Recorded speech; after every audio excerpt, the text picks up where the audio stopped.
पापमोचनी एकादशी व्रत कथा चैत्र महिन्यातील कृष्ण पक्षातील एकादशीला साजरी केली जाते। या कथेनुसार या व्रताचे पालन केल्याने मनुष्याचे सर्व प्रकारचे पाप नष्ट होतात। या एकादशीची कथा वाचल्याने किंवा ऐकल्याने सहस्त्र हजार गोदानाचे फळ मिळते असे मानले जाते। 2026 मध्ये ही एकादशी 15 मार्च रोजी साजरी केली जाईल। पापमोचनी एकादशीची मुख्य कथा। पौराणिक कथेनुसार च्यवन ऋषींचे पुत्र मेधावी ऋषी अरण्यात तपस्या करत होते।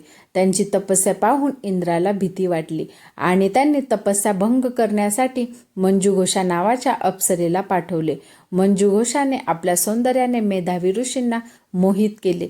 ऋषी तिच्या प्रेमात इतके मग्न झाले की त्यांना काळाचे भान राहिले नाही आणि त्यांनी अनेक वर्ष तिच्यासोबत घालवली।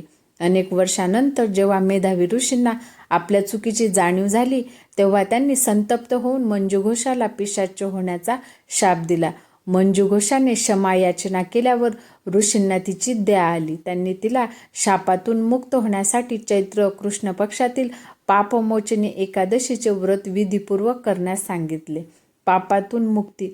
मंजुघोषाने हे व्रत पूर्ण श्रद्धेने केले, ज्यामुळे ती पिशाच योनीतून मुक्त होऊन पुन्हा सुंदर अप्सरा बनली आणि स्वर्गात परतली। मेधावी ऋषींचे प्रायश्चित्त। मेधावी ऋषींनी देखील आपल्या पित्याच्या सांगण्यावरून हे व्रत केले, ज्यामुळे त्यांचेही सर्व पाप नष्ट झाले आणि त्यांचे नष्ट झालेले तेज पुन्हा प्राप्त झाले।